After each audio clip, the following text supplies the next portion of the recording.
Friends, welcome back to my channel. ఇవాళ non veg special item restaurant style prawns fry అండి. చాలా simple process, సూపర్గా ఉంటుంది. ఎలా తయారు చేసుకోవాలో ఇప్పుడు చూద్దాం.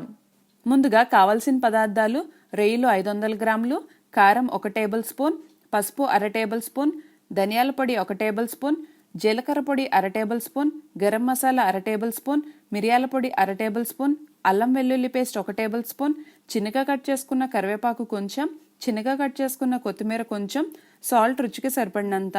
బైండింగ్ కోసం కార్న్ఫ్లోర్ 1.5 టేబుల్ స్పూన్, బియ్యం పిండి 1.5 టేబుల్ స్పూన్. ముందుగా రొయ్యల్ని బాగా శుభ్రంగా కడుక్కుని వెనకాలన్న బ్లాక్ వైన్ని కూడా తీసి బాగా క్లీన్ చేసుకోవాలి.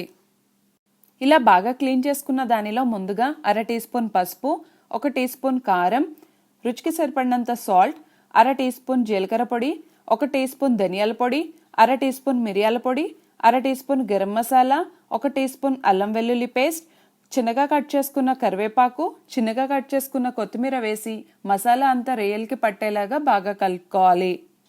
ఇప్పుడు ఇందులో బైండింగ్ కోసం 1.5 టేబుల్ స్పూన్ కార్న్ఫ్లవర్, క్రిస్పీనెస్ కోసం 1.5 టేబుల్ స్పూన్ బియ్యం పిండి వేసి బాగా కలుపుకుని ఒక 15 నిమిషాల పాటు రెస్ట్ చేసుకోవాలి.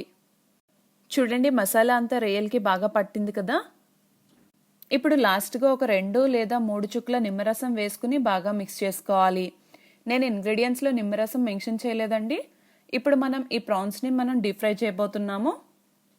ఇప్పుడు డీప్ ఫ్రై కోసం ఒక వెడల్పాటి గిన్నెలో ఆయిల్ వేసుకుని బాగా వేడయ్యాక ముందుగా కలిపి పెట్టుకున్న రొయ్యల్ని ఒక్కొక్కటిగా వేసుకుని మీడియం ఫ్లేమ్లోకి అడ్జస్ట్ చేసుకుని క్రిస్పీగా అయ్యేంత వరకు బాగా ఫ్రై చేసుకోవాలి.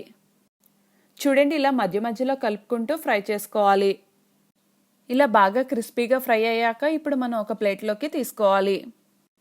ఇలానే మిగతా రొయ్యల్ని కూడా ఒక్కొక్కటిగా వేసుకుంటూ క్రిస్పీగా అయ్యేంత వరకు బాగా ఫ్రై చేసుకోవాలి.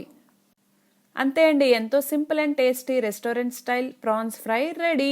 ఇది స్నాక్లో తినొచ్చు, సాంబార్లోకి సైడ్ డిష్లో చాలా బాగుంటుందండి. ఒకసారి మీరు కూడా ట్రై చేసి చూడండి. ఎలా ఉందో నాకు కమెంట్ చేయండి. ఈ వీడియో కానీ మీకు నచ్చినట్లయితే please like and subscribe to my channel.